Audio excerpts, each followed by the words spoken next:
I'm on the board of directors and the committee chair for our Lighthouse Restoration Committee. And I'm obviously representing Hudson-Athens Lighthouse Preservation Society. I want to thank you for having me here today at the training of the Hudson-Athens Preservation Society Lighthouse Training Program, or Hudson High School, if that's what you're going to say. So, just to thank your hosts who are having you. And we're here to talk about the Hudson-Athens Lighthouse. It's important for three reasons. It's a historic gem, it's a cultural beacon, and it's a regional icon. It's important to be saved. It needs to be saved, and we're going to talk about what we need to do to save it, and we're going to talk about it in a minute.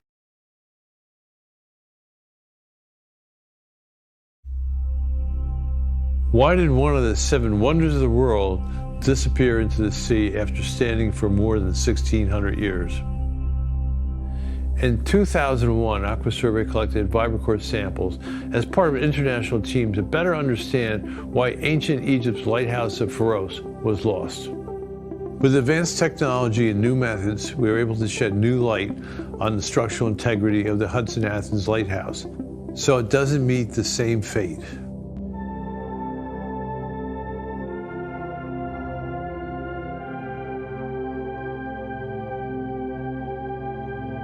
Like all the lighthouses, it was constructed for safety reasons. Most of them have some connection to the shore. They're either on the shore or on a peninsula. This is one of the few that is constructed on something that wasn't there to begin with. And so it was quite an engineering feat. They used a piling system similar to what they used to build the tower in Dubai with. The original lighthouse base is actually a set of stilts that's using the friction with the clay and the mud to hold up thousands of tons of masonry material. The biggest issue that the lighthouse has seen probably since the day it was put in is the effects of the river. We do quite a bit of work in historic preservation. We've used divers primarily to determine what the condition was under the water. With the river and the turbidity that we have, it's almost impossible to get a clear video of the overall aspect of what's going on. AquaSurvey was brought in to shine some light on that and really bring it to a point where a layperson can understand what's going on and the impacts that are going on to the base of the lighthouse. We're generating a highly accurate engineering-grade 3D model of the subject of interest. What we're able to do is take something that you can't see, you can't access, and put it on the engineer's desktop. UAVs provide a new perspective on the survey industry. By merging photogrammetry data with the bathymetric data, we're able to create a precise, seamless transition between data above the surface of the water and below the surface of the water. With the divers, we went down multiple times and they reported back either by voice or by coming to the surface and showing us a string of this is how long that dimension was. And it was a lot of unknowns and a lot of guesswork. With the multi-beam, it just shines a whole new light on the process and gives clarity where there was never any clarity. We're actually looking beneath that eastern side of the lighthouse with a three-dimensional view. These views aren't just a pretty picture. Every single point in here, every single place we go, we have an extremely accurate coordinate on anything. We can measure and determine the depth of any of these objects. Because of that structure in the way, the water has to go around it, and so we get what we call scour. That scour starts eating away at the bottom that's underneath that eastern side of the lighthouse. So if that scour continues, you're going to compromise the structural integrity of the lighthouse, and a worst case would be you could actually have a collapse. The goal here is to protect that eastern side with the AquaSurvey shining some clarity to the extent of the deterioration and scour that we have. We know what the problem is, and we're not trying to guess what the problem is any longer. This survey model is a vital tool for engineers. To accurately measure below the surface without being underwater is a real game changer. AquaSurvey is using cutting-edge techniques to make sure this piece of history stands for future generations.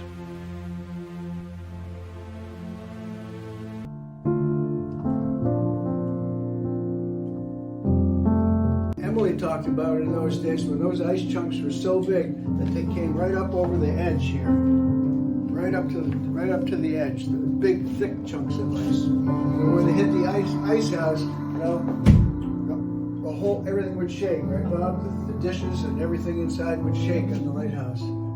But you can see, this is the incoming flood tide.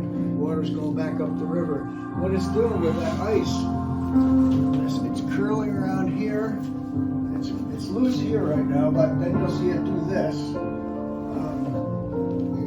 It's beautiful, actually, but it's also powerful and it's also devastating to us.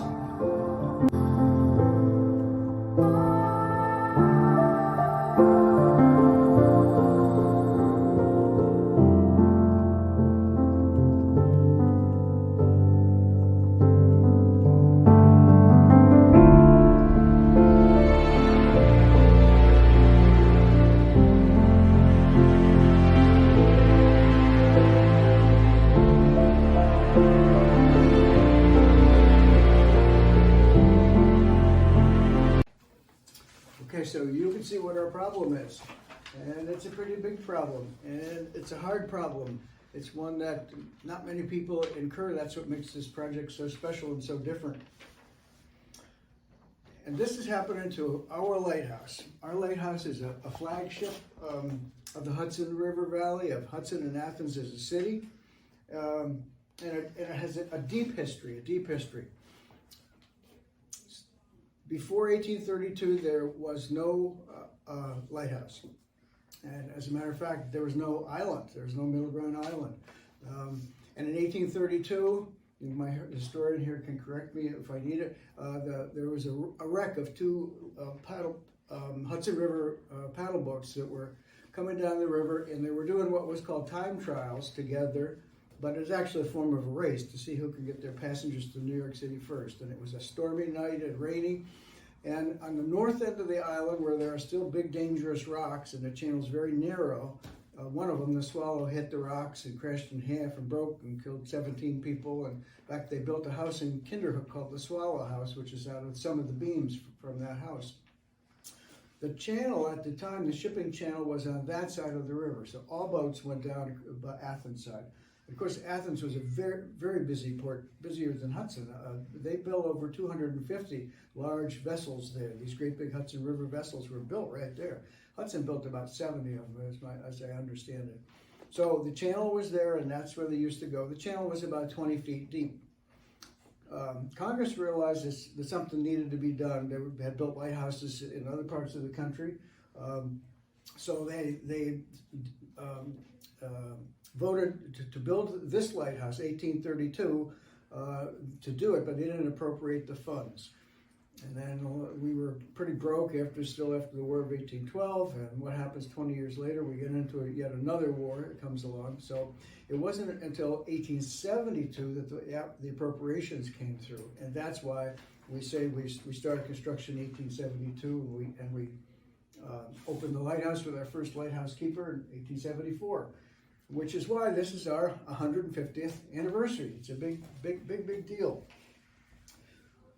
So it's important for the fact that, and I want to go back and say, we'll get to the point when we talk about the foundation, that the channel changed in the turn of the century to the Hudson side of the river, which is as we now know it. What did our lighthouse do? I mean, the first thing it did was save ships from disaster, because it had a beacon on it and it sat at the beginning of what was a long sandbar. Again, I mentioned that there was no island there. It was sand, and underwater you couldn't see it, and so that's why many ships went aground on both sides. It was built at a time when we, America, were at our greatest point of westward expansion. Think about after the Civil War, all the farm goods and lumber was coming down from the west, down through the Erie Canal, down this river to manufacturing companies. Raw materials were coming down here. Iron and coal were coming down this river. It was a busy, busy place. So it was part of the what I call the transportation superhighway of America. And by the way, the railroad is right next to it. And our railroad station here is the oldest continuously operating railroad station in New York State, which was opened in 1874, the same as ours. So between the two of them, everything that was happening in the booming America out west was happening right through this channel. So it's extremely important in that respect. One of the things people ask, well, is it still used? Well, yes, it still has a navigation beacon on top, and as opposed to what had to happen in the early days of carrying kerosene pots up and keeping lanterns open. It now has a little disc about this big, which is the lens, and a little bulb about that big at the end of my finger, and it lights all the way past the bridge and down to Catskill and way up the river towards Coxsackie. So it is an aid to navigation, very important. A lot of people think it doesn't do anything anymore, but it does. And it's also here in a time when the Hudson River is once again going to be booming with enterprise. We know all the ships that went down with the big parts of the new Mario Cuomo Bridge, the old Tappan Zee Bridge, were all built up in Coxsackie, 10 miles north of here, and they were all shipped down this river. Well, I don't know if anybody's been to the Port of Coymans recently, looked down the hill in the Carver site, but it's full of windmill parts, full of the heads for windmills, full of pedestal parts, and they're all going to start coming down that river soon. And so our lighthouse is playing just as an important part today as it did 150 years ago in that navigation. But it's in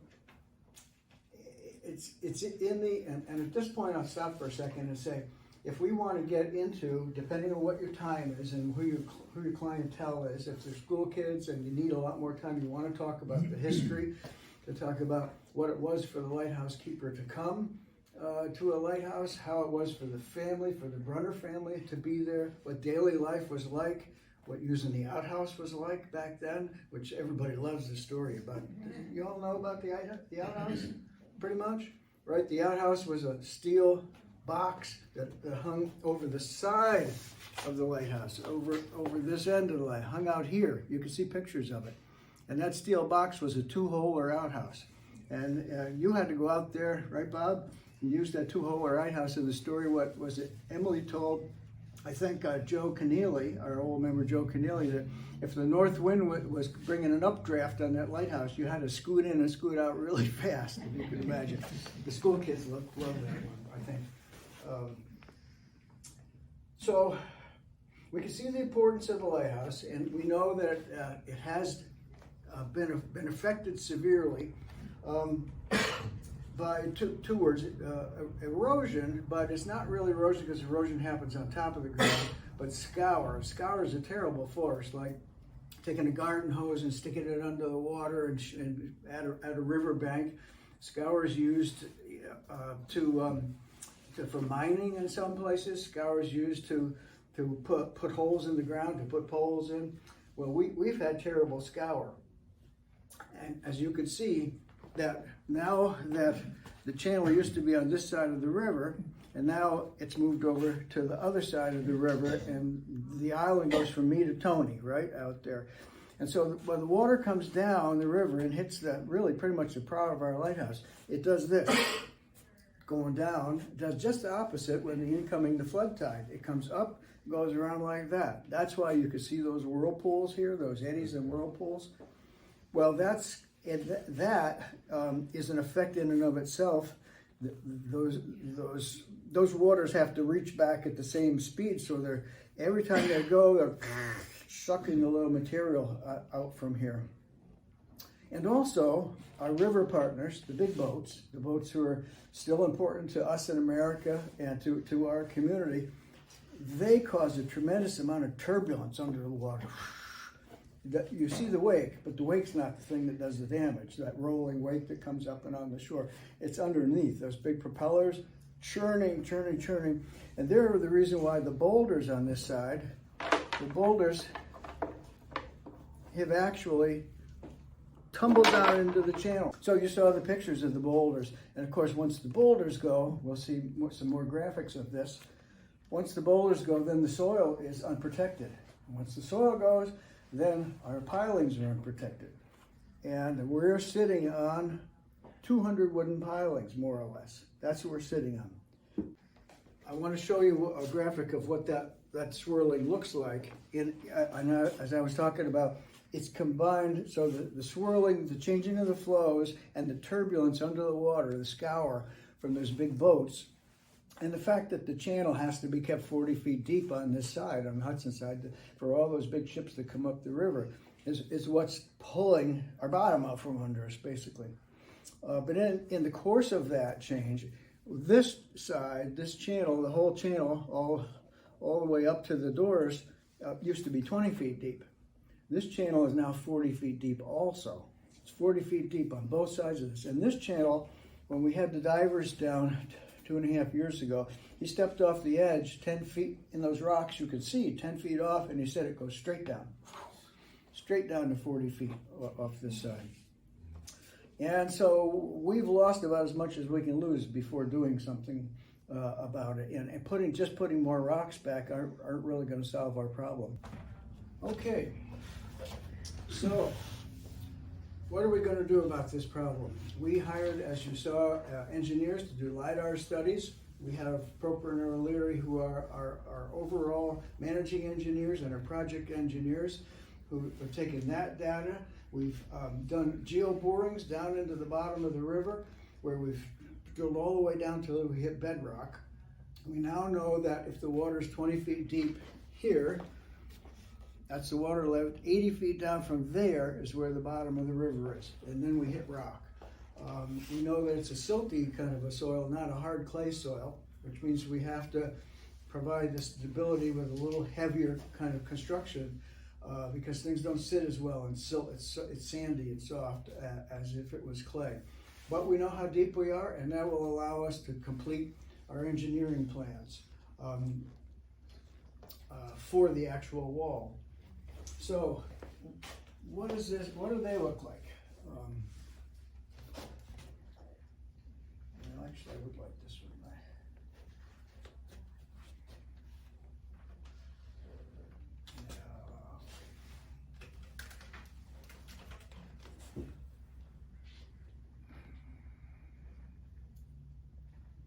So that's our lighthouse and that's our boundary.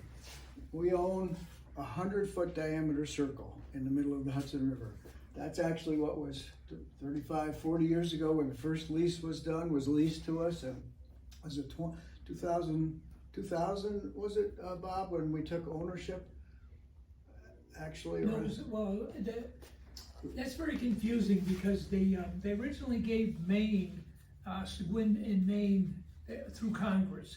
Then, Congress said, hey, we don't want to do this for every lighthouse in the country. We got hundreds of them. So then they came up with a bill. So we got it for 20 years, but in less than 20 years they came and got rid of it quick. So 35 over 40 years ago we leased it, and then 20 years ago, more or less, they came to us and said, "You want to buy it?" So we bought it for $1, which is the most expensive dollar this lighthouse has ever seen. Wow, nothing like a freebie. So that's what we own, but that's what we sit on. And we sit on, basically, wooden piers is what this whole, all the stone and everything sits on wooden piers. You might want to know a nice tidbit is when we applied for our first grant with New York State Council on the Arts, there was a box, this is all electronic, so you can't hit the submit button after you've done 40 pages worth of application from New York State. You can't hit the submit button unless you have a street address. So we put no street address. Well, it kicked it back, so they wouldn't receive. So we called OPRHP, said, "What do you want us to do here?" They said, "Well, what is your street address?" And I said, "Well, we don't have a street address. Where are you?" And we said, "Well, we are in the middle of the Hudson River." "Well, we'll get back to you in a couple of days." So we waited and waited. They called back in a couple of days and said, put middle of the Hudson River. So that's our official street address. You want to say, how do you think we get our mail? Is it delivered? You know, who buys our driveway? But we're hoping that the wall is going to take this entire area, and we'll use up every inch of ground that we have, because we're hoping to get land, hard land around it too, to have for people and events and to have. So here's more of the LiDAR. Yeah, there we go. There's more of the LiDAR pictures, and they're pretty graphic and they're pretty understandable now that we've seen what we've seen. This mountain is not as eroded to the south, it's very eroded to the north. There's the point that we sit on with the massive erosion, which is right here. You know, there's 7 to 8 feet showing out here of wooden pilings. That should not be showing to water. And you'll have this, and you can go down and pick on any one of these you want to. But I think they're pretty neat because one way or another you get the idea. It's sitting on a little mountain, and on the sides of the mountain there are trenches, which is where the scouring's occurring. That's a picture of a sunken barge that we found. So if you're on the lighthouse looking south off to your right, it's an old wooden Hudson River barge. There were thousands of them on the river at one point. Mostly hauling stone and sand, all things needed for construction. And it's coal, maybe. A lot of coal came out of Kingston. And if they went down, they just left them. At the turn of the century, an awful lot of those barges were used up real quickly. They built about 10 of the yacht clubs on the Hudson River because they would get a little piece of ground like Hudson City. Hudson's got a little yacht club down there. They would only have a little piece of ground, so they'd bring these barges in, fill them up with dirt or sand, and sink them. And once they sunk them, they built an island, and all of a sudden they do 2 or 3, and they've got a reef coming out, a peninsula coming out. So that's a lot of them went that way as well. So these are good pictures because it begins to show you. That's right. There we are. And we sat on what once was a flat river bottom. Once, it's hard to believe, isn't it? Once this was all actually flat coming out here like this, flat around the ground. And we had about 20 feet of water, 15 to 20 feet, depending on the tide. And this is what we sit on. We sit on a wooden framework. And if you can imagine, and this is, now these are the LiDAR representations of that. And these are accurate, you know, to the 32nd of an inch. We know where every one of these 200 pilings are. We know where every one of the cross timbers of the floor are, and right now what our depth out of water is, and that was all given to us by those LiDAR studies that we did. To go back to this for a second, how did these get here in 1872, right? Barges. All the stone got there in barges, these great big long poles, whether they're pine or oak poles, were brought out there, and they were pounded into the river with steam drivers, coal-fired boilers to create steam, to bring big weights, chikaboom, chikaboom, chikaboom, to drive it down. And they did it, and no problem. They did it, but they drove all these things into the flat area, then they laid the cross timbers on top. And then they built the lighthouse on top of it. They put the big square rocks on top of that. And as long as this wood stayed underwater completely and packed with river mud, it lasts for hundreds more years because the oxygen can't get to it. It's encased. And our real danger is very quickly, in a number of years, those exposed timbers will start to deteriorate. And once they're gone on the top, you know, then they'll rot in the river water, not below it, but in it. But that's what we sit on. So we've got to get that covered back and packed back in with mud. Okay, so some more pictures of what we look like. Now these are interiors. These are original interior drawings of the lighthouse. But you'll also see in here, now these are LiDAR, it's real small and not much definition right now, but these are LiDAR replications of the actual structure, like pictures. That's not a photograph. That's all the LiDAR dots showing where everything is. Not only do we have that of the entire outside of the building, but they came back because they wanted to come back, and they did each room on the inside. So they set up their pod to do LiDAR of the whole room. So we got accurate measurements to the 100th of an inch of the whole interior of what that should be like. That was kind of an added plus from using this company. In fact, they did that video for us gratis because they were so impressed with our project and they wanted to have it at one of their showpieces to have. So they produced the whole thing. It was wonderful. Yeah, they came here and some more pictures of the lighthouse. You know, we obviously have photographic pictures. And I'll come back to this in a minute. Now this is a drawing which I think is pretty important, these two drawings. The lighthouse point, as you can see here with the piers, and the blue line is from work that was done in 2011, 2012. And there was work done on these pilings, the yellow pilings, that some of them had come loose from their floor timbers, some of them need an extension or a metal clamp on them. And this blue line is the mud line then, it's called the mud line. So you can see 2012 is 14 years ago, how far we'd lost 14 years ago, up to the blue line. And the red line is now, well, a year and a half ago now, 2 years ago. So in 12 years, 14 years, we've lost that much more. That's pretty quick. Pretty quick. And back in the early days, that was, 4 feet, I guess, was showing then. But now it's like 7 to 8 feet is showing between of elevation and you can see what's been lost back to the mud line.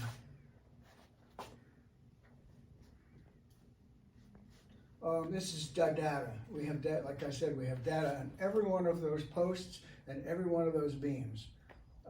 It's just to know that this is, the first one was the actual post and this is the actual beams. So think about that post on the end that's sitting out in the water 8 feet, 7 feet high, and then there's a beam, wooden beam that goes back. It's sitting out of the water too for 15 feet almost. The water's up underneath it. 15 feet back is back into here. You know, middle point on our lighthouse. So when you're standing here, you're standing on water, sort of, in a way. And that creates a sense of urgency. This is more of those. So we had the two types of beams. They laid 2 layers, right angles to each other of beams. This is again, these are the draft concept plans, not the final plans. But this is a concept of what we would do with that circle, that we would knock that circle off somehow and probably change our docking area, which our docking area is over here right now. You see that okay? Originally, way back, they think that the docking was actually on the Athens side because our bell tower is there. And by the way, our tower was built for a bell. And our tower was facing Athens because that was the channel. So we're backwards now as a lighthouse because our tower's on the wrong side. It should be over on this side of the lighthouse. And I want to mention we have our bell fellow here who knows all about the castings in the bell. And I didn't mention some of the many historical importances of that lighthouse, including its bell, its fire control mechanism that rings the bell, and how those show the development of ring-in safety for people over the years. And it's thought that perhaps there's also an 1932 picture, excuse me, that shows the dock over on this side, where actually there's that stair that's been drawn in there, shows the docking. We're thinking about the docking back here because when you saw the pictures of the ice, there was less underwater. There was much less damage, much less swirling here. And so that was in 1932, the boats actually came in from the south side. But so this is a concept which is going to be finalized at some point. Shows you where the water line is And again, when this wall is built, it's going to be built 5 feet higher than the mean water line is now. So we're planning on some point in the next 100 years that water level is going to come up, and we need to be above it with our wall to keep our protect from water infiltration and to keep the land that we have in there safe. So we'll lose a little bit of stonework, about a block, maybe a block and a half at high tide of stonework. There will now be more underwater than it was before. But we don't believe it's going to affect the aesthetics of the building at all. It's a small sacrifice for the protection. And you can see the new material infill. So the original fill was here, and the river would have gone out at this level here. And then the fill that was, and the new fill that's going to come here with the wall above it.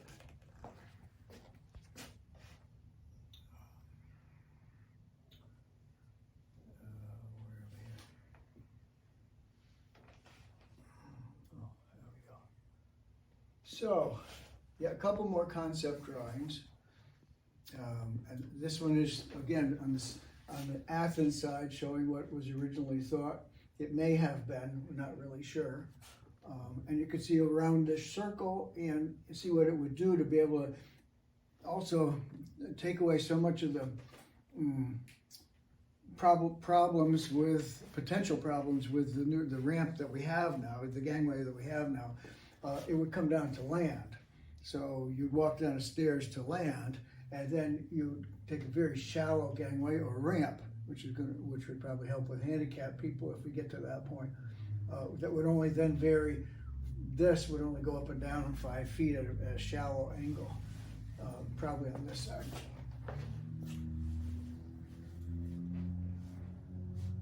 So a good overall shot of what we're going to end up with. The original pilings are in here and they stop somewhere in this area. They don't go this deep. They probably go this deep. They're probably, we don't think that they go all the way to the bottom. And the reason for so many of them, the 150, 200 of them, you saw the one fellow talk about how they built the tall buildings in Dubai. And you put these many things out, and then they take care of all the movement and stresses, and they balance each other out, which is what we had. Then we pound our wall, and actually they're not going to be pounded. They can't be pounded, which is the modern way of pile driving. If you've ever been on a wharf or a riverfront or a big city where they're driving piles, bang, bang, you hear that terrible, awful bang. We can't do that because of vibration on the house itself. We can't afford any vibration up on the house, and we also can't afford to loosen up this loose material that's under it. So the ground there, you can't get that all shaken up. So the question is what to do. There are a couple techniques. One that's actually a scour, where you put a hose down in a hole right next to the piece of steel when you're dropping it down. But it loosens up all around, and then you get settlement around it. So that's probably not the way we're going to go. The last way is static loading. So you take a shaft of steel, and if it would take you a 10,000-pound bang to put it down in the ground, you put a solid piece on top of 15,000 pounds, and you set it on top there, and it slowly pushes it down into the mud. We'll probably have to end up doing that. All of these things, every time I mention it, are just a little bit more expensive than they'd be on land, or a lot more expensive. And the very fact that they're all on the water, and there's no land to bring materials, men, equipment, electricity, anything to, makes it all important. And you all know that we have our little solar unit on the lighthouse to do our basic needs. We hope to increase that when we finish the project to be able to power more things.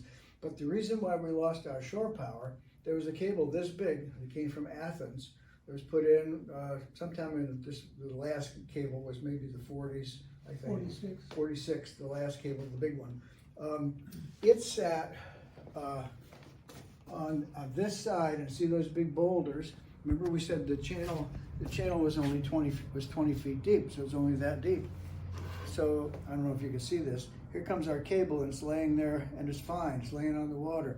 Well, the big boulders from this side came down on it, and they started doing a scissors action, because the material was all gone from underneath it. So this thing is flapping around probably 100 feet from here to the park, just flapping, constantly flapping around in the water with 20 feet open.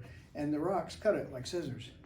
Hard to believe, but when you look at that cable on the south side, when you're walking along and it's kind of curled up on the side of the building this big, think about that being cut by those boulders, you know, cut. So that's what happened to our shore power. So Van, does the perimeter go up first and then they work on the pilings inside of it being protected, or? Yeah, we gotta get the perimeter in first. Okay. And then if there is additional work to be done on the pilings, they're in pretty good shape right now. Unlike 2012, when we knew we had disconnect and we knew we had a couple of the floor joists that weren't sitting on top, everything is pretty much still intact from that repair in terms of the wood being connected together. So we got to drive the piles first and then do a correction if need and get infill as quick as we can, and now actually being packed into the inside. Yeah. But each piling is going to go further down. No, or is it just the perimeter that's going to go down? All we're doing is putting perimeter. Oh, We're so just the pilings are not going to be lower. Okay. Nope, we're not going to touch the current pilings. We're just going to put this nice little collar around here. This will be the end of what we look like, a little bit bigger than this. But we will, other than repairs, if we have to,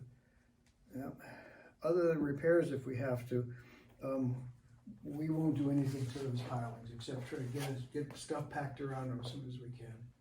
Yeah.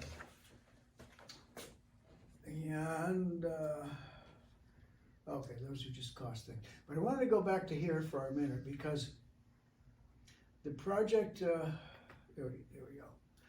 The project is in phase 1 right now. We had our first New York State OPRHP Office of Parks and Historic Preservation grant for $500,000 with a $160,000 match.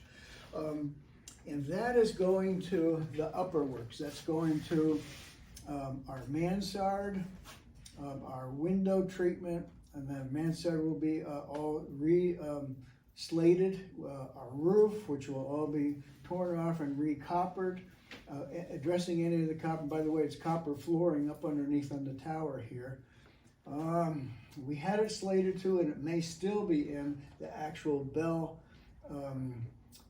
hanging mechanism. We have an item in the budget for it, and we're trying to figure whether it's going to fit in this slot or the next slot, but hopefully it'll be in this slot this summer. And so what we're doing is weatherproofing the lighthouse, taking care of the roofs and the windows and all the mansard stuff so it's secure and we can keep the water out. We don't have any more damage up on top there.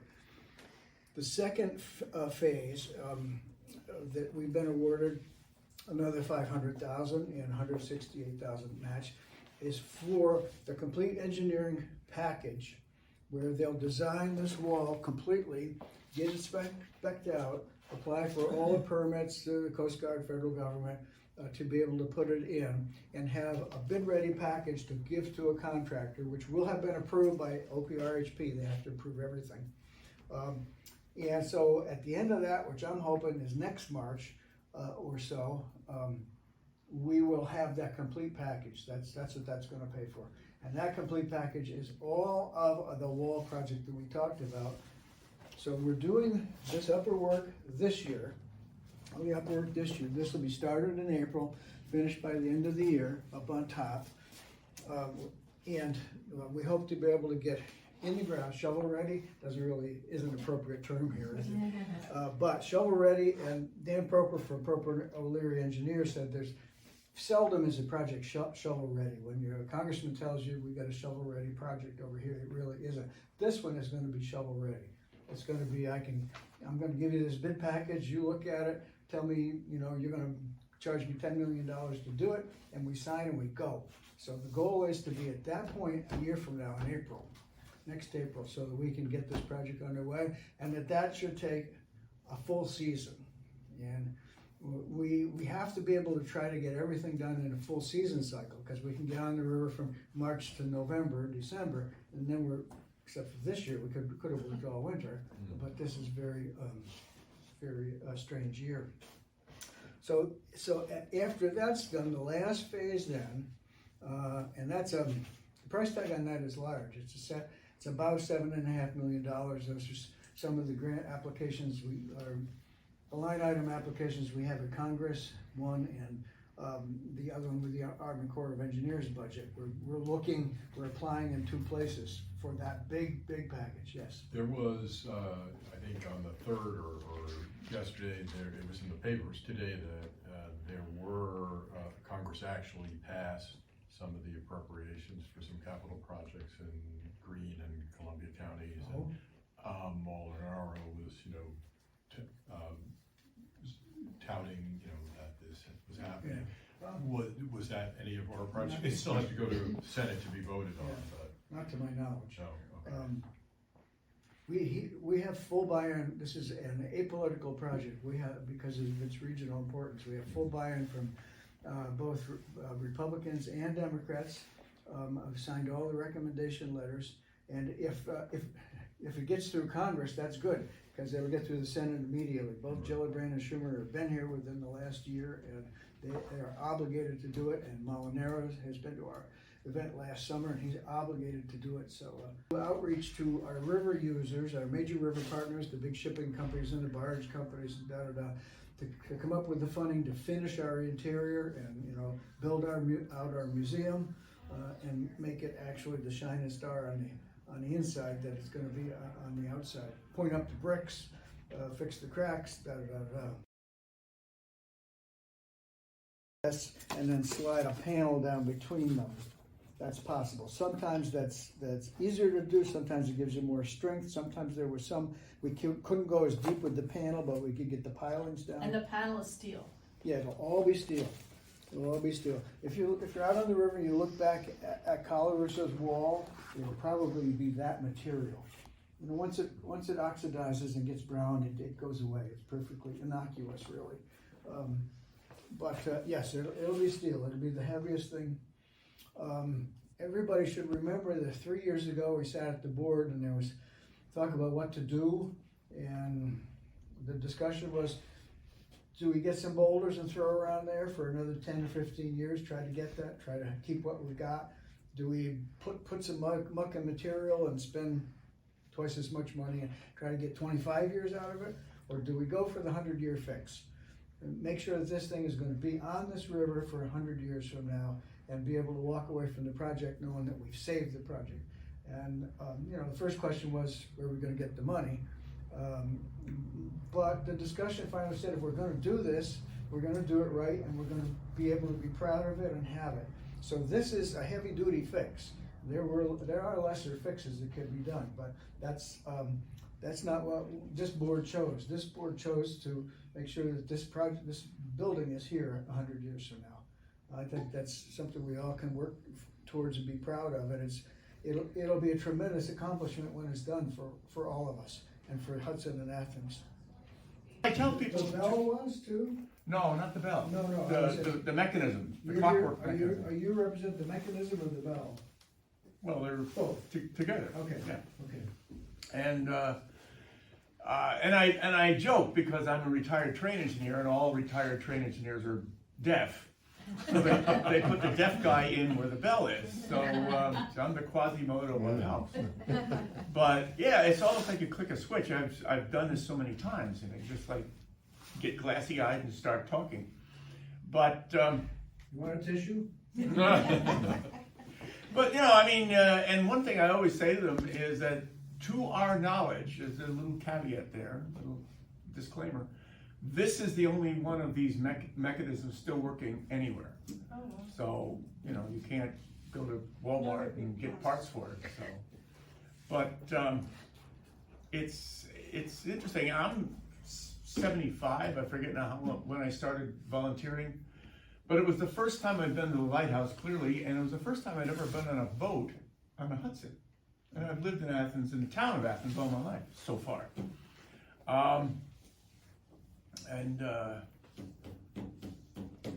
Interestingly enough, and I bring it down a little bit, I don't know how many people realize, Lynn Brunner passed a little over a week ago. And her late husband, Bob, I think was the one that was born there.